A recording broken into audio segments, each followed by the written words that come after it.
tabibim daha yok, derde devam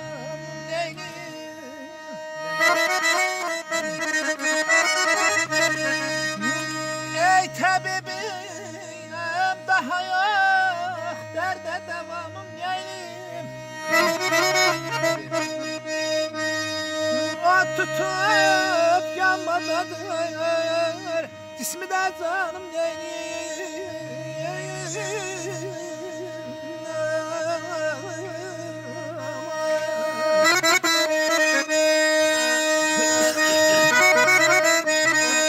Hamı bir biçimdə yaranmır lələ. Ay Fərman əmi, birimiz eləyik, birimiz belə. Əlindən qurtaran olmayıb hələ, kəsib bədbərəli gədik dünya. Zalımın, namərdin yüzünü yedi. Axırda çoxları sözünü yedi. Ay Elmir, neçə hökümdarın özünü yedi, sözdə dürmək kimi yedi dünya. Sus ayaq, duy dərin fikirləşlərin. Kim tutub saxlayıb ömrün təkərin? Ay Səvət müəllim, Allahdan Allahlıq istəyənlərin çox verib əlinə düdüyünə.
Kimi piyadedir, kimi atlıdır. Ay dostlar, xoşbaxt o kəsdi ki, qol qanadlıdır.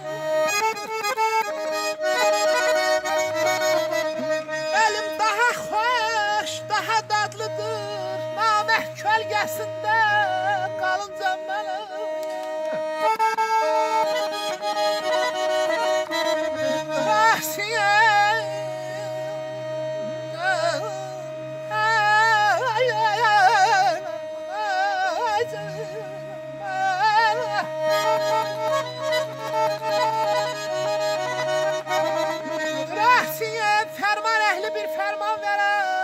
Dostlar, hamı insanlıqdan imtihan verə.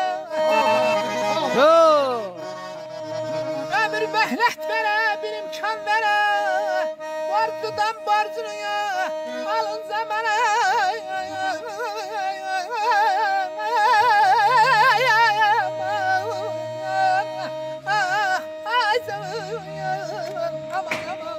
Aman aydan da